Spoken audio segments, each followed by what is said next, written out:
Nako, Joel Villanueva, mukha yatang lilipat na sa kabila at babaliktad na. Ito ang sinasabi natin, na paralisa na sila sa takot. Hindi ko alam kung totoo man to o hindi, ay lilipat o hindi. Kasi si Joel nagsalita po dito ngayon lang, na para bang pinatutunog niya, tama na ang gulo sa Senado. Ano ba ang gulo sa Senado? Wala namang gulo sa Senado eh. Ang gulo sa Senado, yung pagtatakip sa issue. Dahil alam naman natin si Senator Dante Marcoleta, kung natatandaan nyo, pinaglalaban niya yan. Na nag-away na si Senator Marcoleta at si Pinky dahil sa pakikipaglaban ni Senator Marcoleta na imbestigahan ang flood control issue. Maliban doon, wala namang gulo sa sa Senado eh. Yung lipat liderato, palit liderato, Senate President, pagpapalit ng komite, normal yan eh. Nasa batas siya, sa konstitusyon niya. Wala kang magagawa. Kung may 13 boto, magko-quorum kayo, lagpas sa 12, majority, wala kang magagawa, papalitan ka. Di ba si Mig Subiri, naging Senate yata, tapos napalitan si Cheese. Si Cheese napalitan ni Juan Bull. Oh, walang problema, kahit palitan. Araw-araw palitan, walang problema eh. Kaya wala namang gulo sa Senado eh. No, tataka ko ba't sinasabi ni Joel na may gulo sa Senado. Hindi ko titira si Joel Sinasabi ko lang yung katwiran. Di ba? Ngayon dito, hindi ko alam, kung totoo siya sabi ni itong lilipat kasi 'di ba tama nga, totoo siya sabi ni Cayetano at totoo siya sabi ni Senator Dante Marcoleta na merong pananakot na nangyayari sa taas at ang katunayan niya lumipat na si Cheese at si Cheese nakita natin harap-harapan 3 kaso na dismiss yata. 'Di ba? Asan ang plan din ni Cheese? Kung si Joel nakulong na maaga, ano si Cheese, bakit hindi nakulong hanggang ngayon? Ayaw namin, hindi namin siya sabi ikulong niyo agad si Cheese dahil traitor siya, hindi. Nagtataka lang kami, si Jinggoy inuna nyo, ang bilis makulong. Nando, naka-yelong suot, naka-posas, naka-BGMP shirt. Ngayon, asan na iba? Bakit wala? Di ba? Tapos sasabihin nyo, walang kaso si Cheese dahil kumampi sa inyo. Di ba? Alam nyo mga kababayan, wag na kayo magpaano, wag na nyo pahirapan ang sarili nyo. Sabi ko nga sa inyo napakasimple ng bagay. Di ba? Pag yung asin tinikman mo, anong pakiramdam? Maalat. Pag ikaw nauuhaw, anong gagawin mo? Inom ng tubig. Pag nagugutom ka, gagawin mo? Kakain ka. Napaka-simple, napaka-basic. Eto nakikita nyo, na ayaw mag-imbestiga, daming palusot. Ano isipin mo? Normal lang to? Hindi normal to. Ayaw nila mag-imbestiga kasi may pitatakpan silang bagay. Normal lang, huwag kayo mag-isip na malalim. Diba? Normal lang. Basic lang ang isipin nyo. At yun ang maiisip nyo talaga, wala nang iba. Ang pagtatakip sa maanumalyang scam na to, na talagang grabe ang history na pagnanakaw ang ginawa sa Kabanang Bayak, di ba? At si Senator Dante Marcoleta lang ang lumalaban at si Cayetano. At sa pananakot nila, at doon nagsisimula naglilipatan ng mga senador. Kasi syempre ba naman, sino ba naman gusto makulong habang buhay at no bail, di ba? Makukulong ka sa hindi mo naman kasalanan, halimbawa. Ang gagawin mo, wala ka ibang gagawin, babaytad ka lang, lilipat ka sa kabila. Ginhawa ka. Pero pag ginawa mo yan, kung sakali man, Joel, hindi ko siya sabing gagawin mo yan, pero kung sakali man, pagpalagay natin, dyan talaga makikita natin na talagang totoo ang nasasabi ni Senator Marcoleta at ni Cayetano na alin nyo, may pananakot na nangyayari sa taas. Diba? Kung may pananakot, isa lang ibig sabihin. Diba? May tinatago. Di ba? Alam nyo kasi ganito yan Diba alam nyo naman si Senator Marcoleta nakaraan sa Net25? Nagsalita siya, diba? Nagsalita siya na kahit 13 pa yan, kahit 15 pa yan. Diba? Hindi pa rin sila papasado Paano nangyari yun? Di ba may mga kaso yata doon sa impeachment? Hindi naman pwede siya lang mag-convene yata, parang ganun Nakalimutan ko na, pero ganun something Pero sa tingin ko, pain ito ni Senator Marcoleta Buo na, tapos na ang pasya. Ika nga, no? Kumbaga, pinapadama lang sila. Kumbaga, parang ganito O sige, lumipat na kayo, Joel. Sige, lumipat na kayo. Okay lang, kahit mawala. Kahit mawala kahit maging Senate President ulit, si Win Gatchalian, maging Senate President na wala ng committee ng Blue Ribbon. Okay lang. At least, itong Blue Ribbon, dito sa unang June 4, nag-hearing. At least nahayag lahat yung iba. At yung 14, hindi nila papayagan na, di ba, nag-lockdown nga yung Senado. Ang daming gimmick, kesyo daw na-hack yung website. Di ba? Ang dami nilang gimmick. Okay lang. Sa tingin ko, okay lang kasi may mangyayaring kakaiba. Milagro. Hindi ko sabing destabilization plot, Hindi, Pero may mangyayaring kakaiba. Abangan nyo lang. Ayoko magsalita, Ayoko, May alam ako talaga, na kung bakit okay lang to, Okay lang, sige. Inyo na Senate, President, okay lang. Huwag nyo na imbestigahan yung Blue Ribbon, okay lang. Yan talaga larong dama. Sa Perdigana, alam nyo naman, larong Perdigana, di ba? Nagpapakain. Lalo ang dama. Kasi dati, minsan may dama di ba?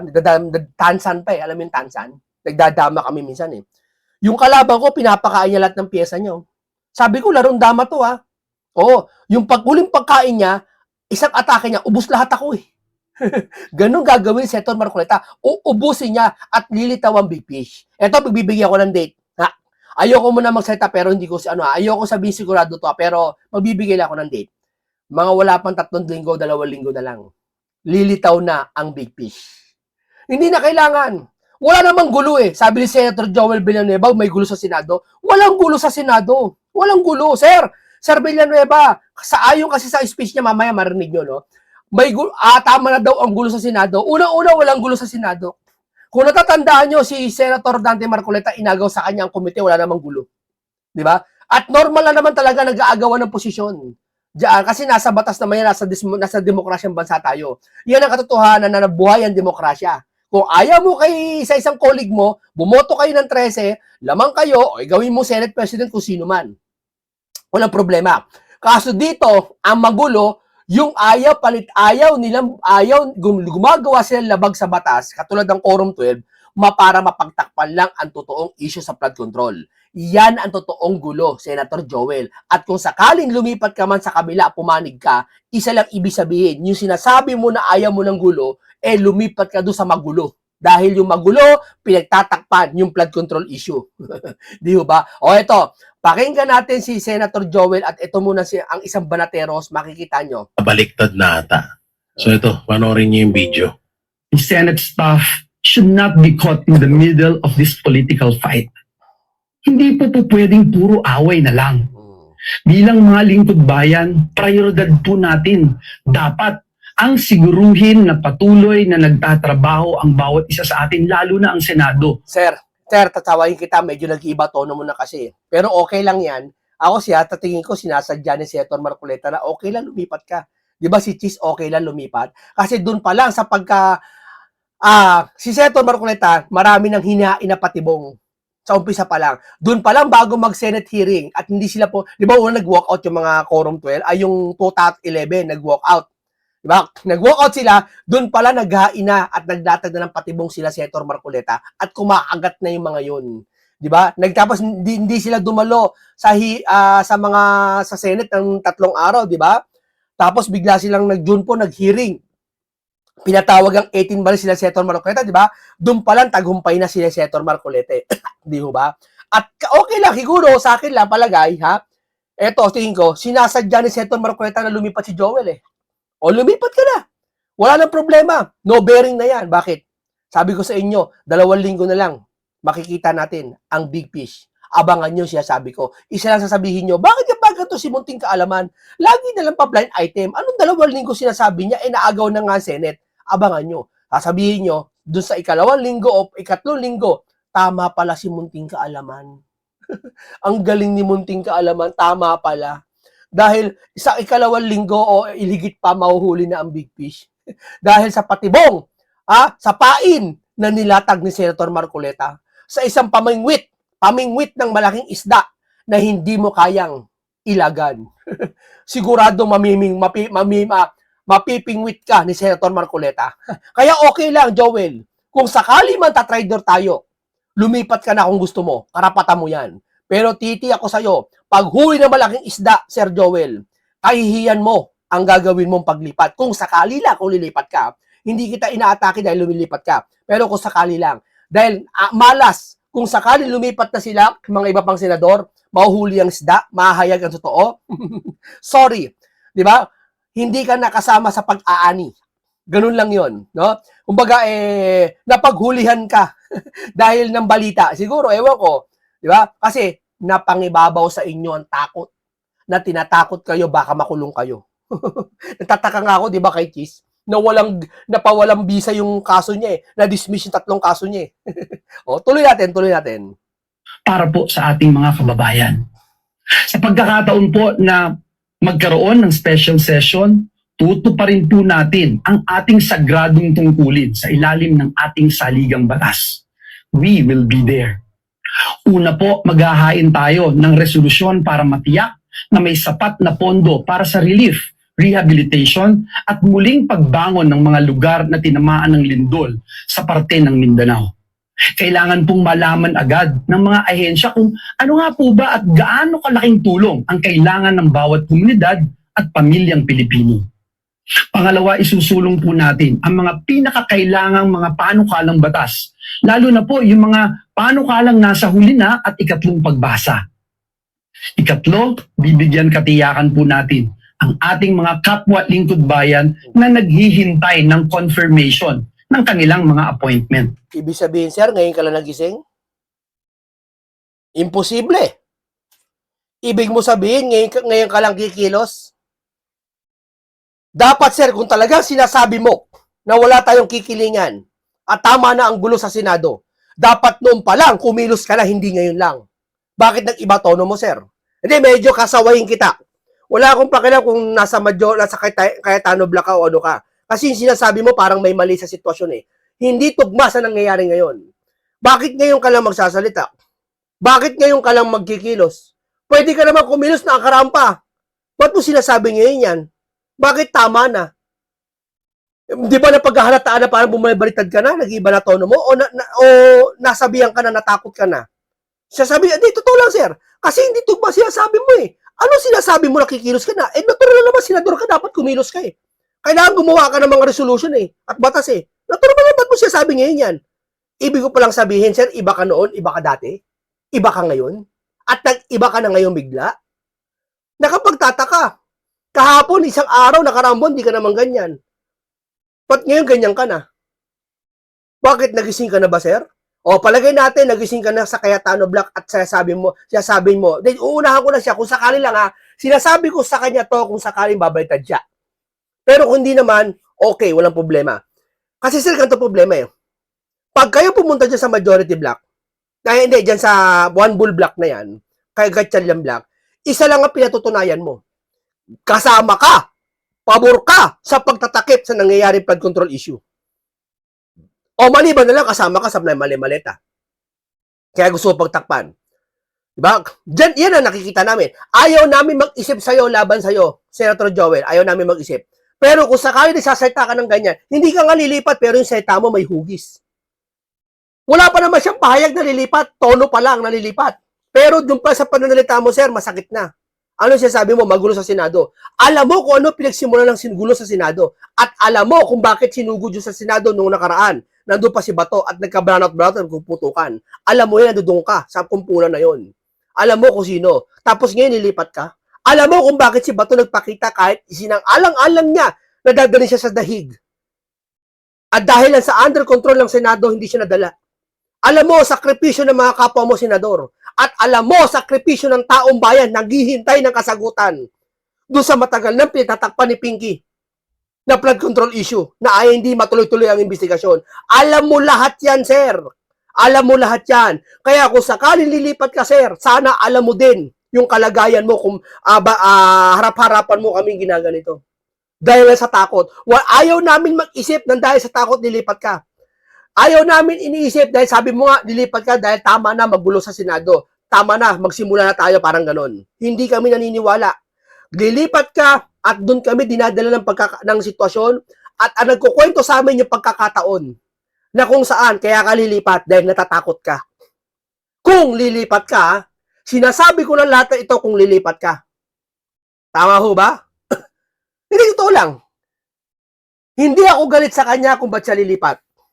Galit ako sa kanya sa sinabi niya ngayon na nagkakagulo sa Senado. Alam mo nagkakagulo kung bakit, alam mo kung bakit eh. Ayaw imbestiga ng flood control. Maliban doon, wala namang gulo eh. May gulo pa ba? May debate, oo, may sagutan sa Senado, is normal yun.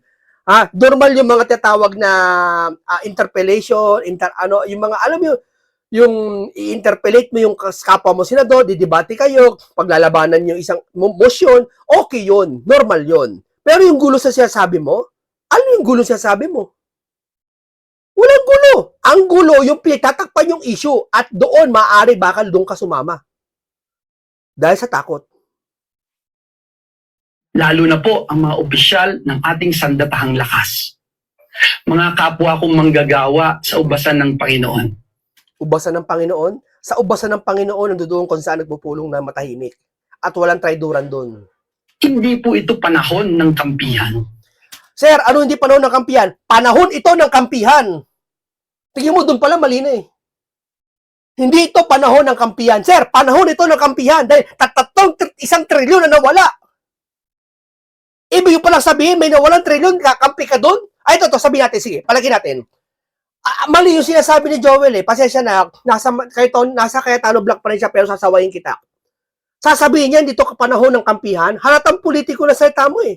Halatang nalasan mo po kayo, may nagkwento na po ba sa'yo? Hindi daw to panahon ng kampihan. Sir, panahon to ng kampihan. Bakit? Ikaw papayag ka, kayo nanonood, papayag kayo, may nawalang trilyon. At alam nyo kung sino mga kumuha at alam nyo, kailangan ng opisyal na ebidensya. Payag kayo? Ha? Hindi to panahon ng kampihan? Ay, hindi po pwede. Ibig mo palang sabihin, siya kumuha, ito hindi. Wala akong kakampihan sa inyo ha, kasi hindi to panahon ng kampihan. Payag ka, senador ka. Hindi ako papayag. Pag senador ako, kakampihan ko yung tama at yung mali, hindi ko kakampihan. Kasi pag sinabi mo pa, walang kampihan, so hindi to panahon ng kampihan, sa madaling salita, yung mga kumuha, pababayaan mo lang. Tama? Kapag may kababayan po tayong nangangailangan, tungkulin po nating tumugon at maglingkod. Noon hanggang ngayon, klaro po sa atin, klarong-klaro po sa atin ang dahilan kung bakit tayo narito bilang lingkod bayan. Klaro po sa atin kung bakit tayo ay dinala ng Diyos sa posisyon na ito. Tungkulin po nating protektahan ang ating institusyon at unahin ang kapakanan ng ating mga kababayan. Bakit, sir? Yung bang ginagawa nila Senator Marcoleta? Sir, ito yung sinasabi niya kasi tiyatamaan sila Senator Marcoleta eh. Unahin daw kapakanan ng taong bayan. Bakit, sir? Yung bang ginagawa ni Cayetano, Senator Marcoleta, nila Pia Cayetano, na matuklasan yung flood control issue, hindi ba paprotekta sa taong bayan yon? Dahil ang nakuha yung pera ng taong bayan? Tama? Ano ba ginagawa ng mga Gatchalian Black? Wala naman itago yung mga natotoo, yung hindi man nila sinasabi na pinoprotektahan namin ang flood control issue na yan para hindi maging bisika. Wala nga silang sinasabing ganun. Pero yung batay sa kanilang kinikilos at sa mga nangyayari sitwasyon, sa mga dahilan nila, may Senate siege, may Senate, may hacking, may kaguluhan sa Senado, may banta, may threat, ganyan-ganyan. Doon pa lang At hindi nag-imbestiga si Pinky ng 9 months, ayaw mag-imbestiga sa flood control. Doon pa lang, sir Yan ba sasabihin mo, hindi panahon ng kampihan? Sir, panahon ngayon ng kampihan. Dahil yung tsak na kakampihan mo, dalawa lang yan. Yung grupo na saan kumuha ng perang kaba ng bayan, o pinitatakpan nila, o yung isa, gusto matuklasan ang katotohanan. At yun ang grupo ni Senator Rodante Marcoleta. Kaya hindi mo pwede sabihin na ang panahon na to walang kampihan. Sir, ang panahon na to may kampihan. Handa mo. Higit po sa lahat, patuloy po tayong maninindigan para sa Diyos at para sa bayan. Para sa Diyos. Ang gusto ng Diyos, matuklasan yung kasamaan. Kadalasan sa comment dito ay iyak na naman daw ang mga DDS. Ano na ba't Pasensya na kayo, hindi ako galit Style ko yun Habi ko nga sa inyo, sa mga bago nanonood dyan, na salamat, siyempre may panibago tayo araw-araw, maraming nanonood lagi. Hindi po ganyan lang po tayo magtanghal. Ganun tayo para aktibo lagi ang inyong kaisipan. At sa mga nakakapakinig, matanim na inyo sa inyong kaibuturan yung mga sinasabi ko. kami iiyak? Hindi naman din kami masisira dyan. Kung sakali mang pumanig si Senator Joel Villanueva sa kagustuhan ng Gatchalian Black, ano ba yung kagustuhan ng Gatchalian Black? Ma-impeach si Sara at pagtakpan ng flood control scam, di ba? So kung Kahit na okay lang, payag na tayo, ma-impeach si Sara Okay, wala na tayong problema Kasi ginawa na nila yan Ang hindi tayo makakapayag na lang yung scam ng flood control issue na to, pagtakpan Tapos lilipat pa isa, makikitakip. Kasi si Senator Joel, ganito lang yan Kung sakali lang ulitin ko kung sakali lilipat ka, isa ka sa mga nagtatakip. Bakit? Sang-ayon ka kasi dun sa mga nilipatan mo na nagtatakip ng flood control issue. Tama ho? isa siya sa, kung dadamayan niya yung mga kapwa niya senador na tutol sa investigasyon sa flood control at pagpapa-impeach kay Bibi Sara, hindi naman kami magdadala nun. Alam naman ng bawat Pilipino ngayon kung sino yung mga dapat nilang pagkatiwalaan ng mga senador, di ba? So, wala na sa amin yan at uso naman yan ngayon. Kung sakali kung sakaling babaliktad talaga si Senator Joel Villanueva, di ba? Hindi, okay lang kahit bumaliktad na siya. Okay lang, okay lang. Ako ito hanga ako kay Senator Rodante Marcoleta. Bakit ako hanga sa kanya?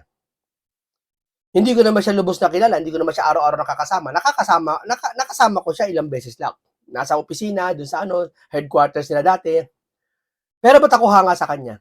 Hindi ko na kailangan alamin pa kung ano yung mga talino ni Senator Marcoleta, kung ano yung nasa puso niya. Ang sa akin lang sapat na yung pinapakita niyang tapang na kung walang iba, na kung siya lang ang lumalaban ngayon sa flood control. Sapat na sapat sa akin yun. At matapang ka, ibig sabihin matalino ka. Diba? Kaya naniniwala ako, si Joel, sinasadya niya kahit ibigay niya si Joel si Senator Marcoleta, o sige Joel, diyan ka na sa kabila. Diyan ka na sa Gatchalian Block, okay na. Kasi ilang linggo na lang mahuhuli na ang big fish At pag nahuli ang big fish, yang si Cheese at sino man lumipat pang iba, mapapahiya. Sabihin ko sa iyo, mapapahiya. Kakamot sa ulo sabihin, bakit pa kasi ako lumipat? Dito lang. Abangan nyo na lang. Magugulat na lang kayo, tama pala si Munting Kaalaman, no? May kakaibang mangyayari pala after 2 weeks mula ngayon.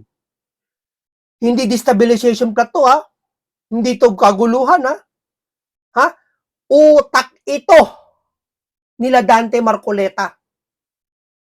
Diba? Pag nasa tama ka, darating ang panahon o oras man, minsan niya agad-agad sabi nga nila, ang bilis ng karma daw ngayon, digital Diba?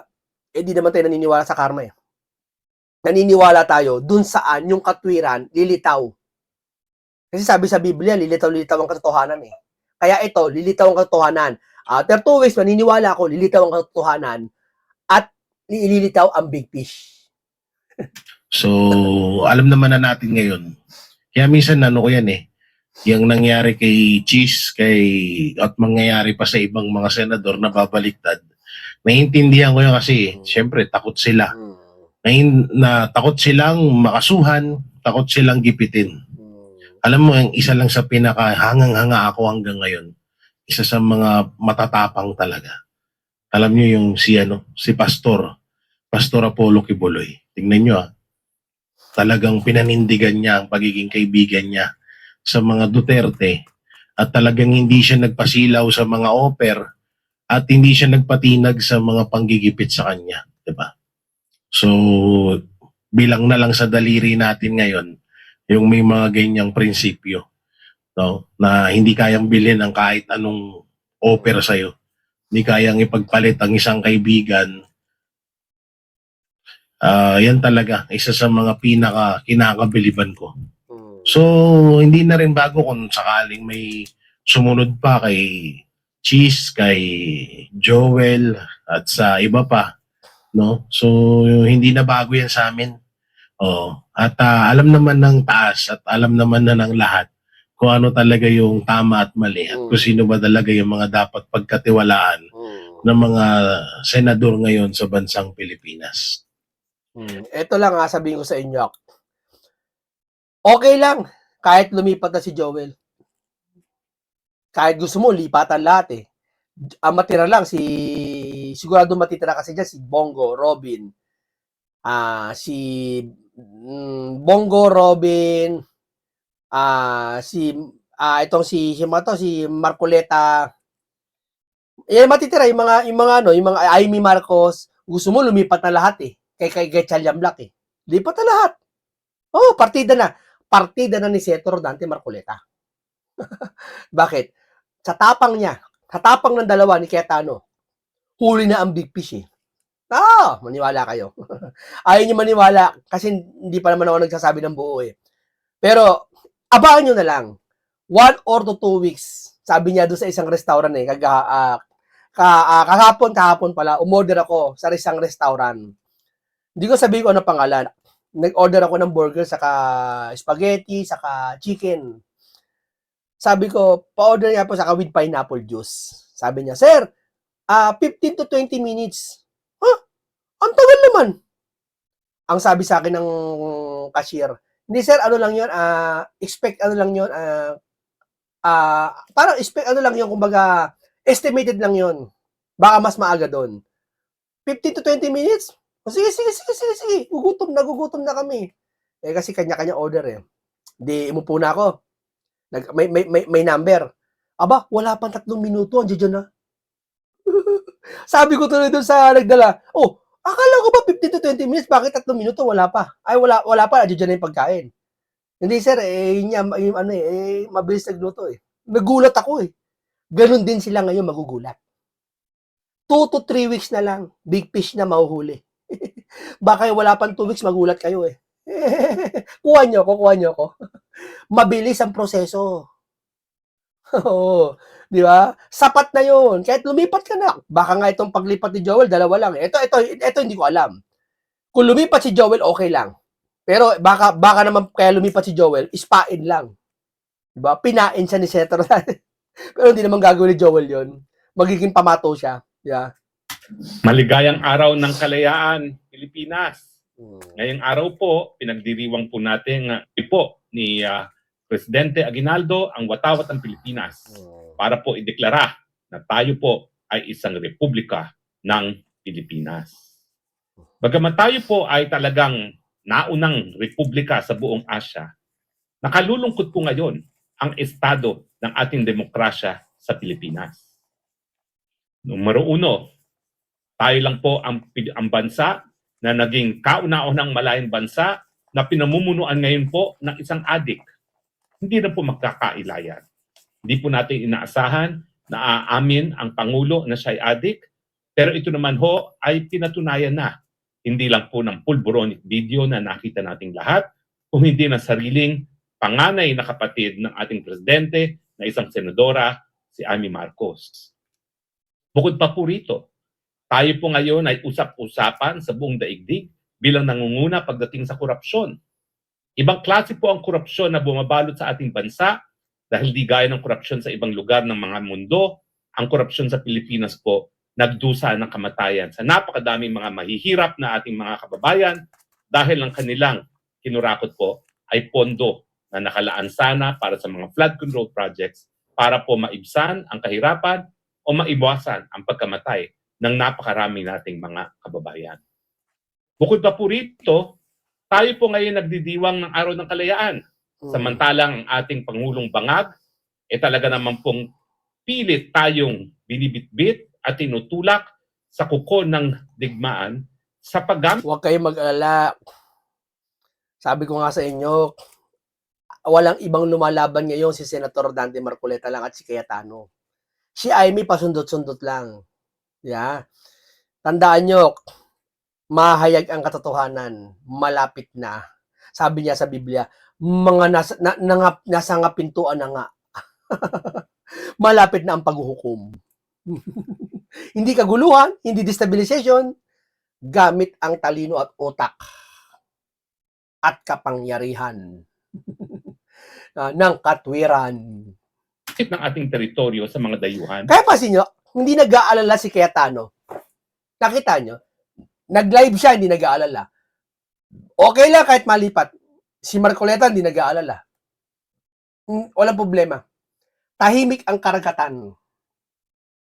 Nakakatakot pag tahimik ang karagatan. Alam nyo kung ano susunod. Itanong nyo dyan sa mga marine. Marine ba tawag doon? Sa mga marine na nasa karagatan. Pag ang tahimik ang dagat, nakakatakot. At yun ang kalagayan ni Senator Marcoleta at ni Cayetano. Sa gera na wala naman po tayong kinalaman. Totoo po. Taas ang kamay sa mga nakakaamoy, sa mga nakakabatid na mangyayari sa mga susunod na linggo. Taas ang kamay. Taas ang kamay. Wala kayo alam? Wala kayo alam? Yan nyo na yun. Palaginip ng lahat yan. Si Noynoy Aquino ang nagpayag o pumayag na magkaroon muli ng mga kasundaluhan at mga equipment ang mga Amerikano sa mga base militar ng Pilipinas. Pero ito pong si Ferdinand Marcos Jr. ang nagparami ng mga base militar na po pwedeng magamit ng mga Amerikano, lalong-lalo na ang mga base militar na malapit sa Taiwan, na siguradong gagamitin ng mga Amerikano pag nagkaroon ng putukan ng gera tungkol po sa Taiwan. Isang gera na wala pong kinalaman ng Pilipinas, isang gera na wala pong pangnasyonal na interes ang mga Pilipino. Bukod pa po dyan, lantaran po ngayon ng korupsyon. Lantaran talaga. Lantaran talaga. Tapos sasabihin ni Joel, tama na ang gulo. Ito ay panahon na kung saan walang kampihan. Ano walang kampihan? Panahon ng kampihan ngayon. Kasi alam mo, yung kakampihan mo dalawa lang. Isang tama, isang mali na pinagtatakpan yung flood control issue. Korupsyon na para bagang nagbabaliwala sa pagiging malayang bansa ng Pilipinas.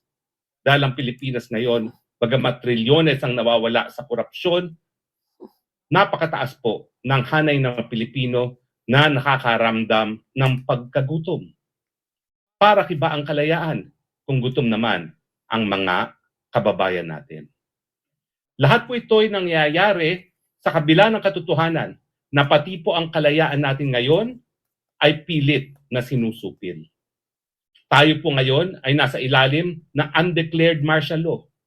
Bakit ko po nasasabi yan sa araw ng ating kalayaan? Ang martial law po ay isang kapangyarihan or extraordinary power ng presidente para suspindihin ang writ of habeas corpus.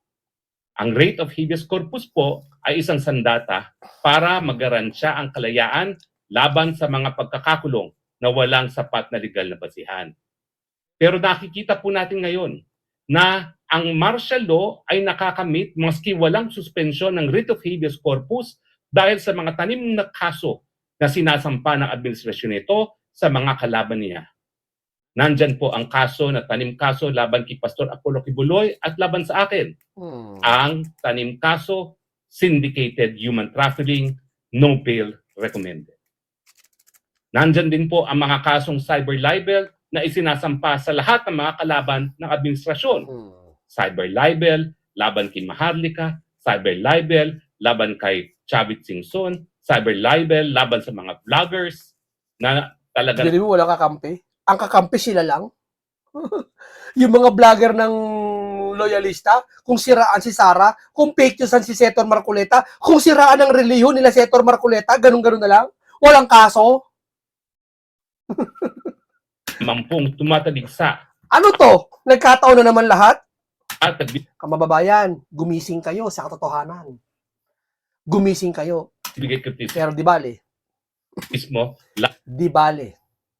laban sa administrasyon ito.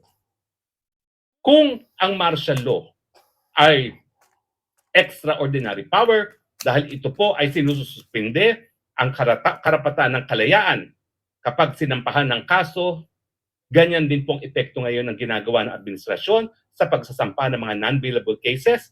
Kasama na po ang mga non-bailable cases laban kay Jinggoy Estrada at yung mga non-bailable cases na talaga naman pong pinaganagamit nila para takutin ang mga senador gaya ni Chis Escudero at Joel Villanueva na sumapi sa Malacanang. Oo, totoo yan. Pero, siya nagsasabi din eh.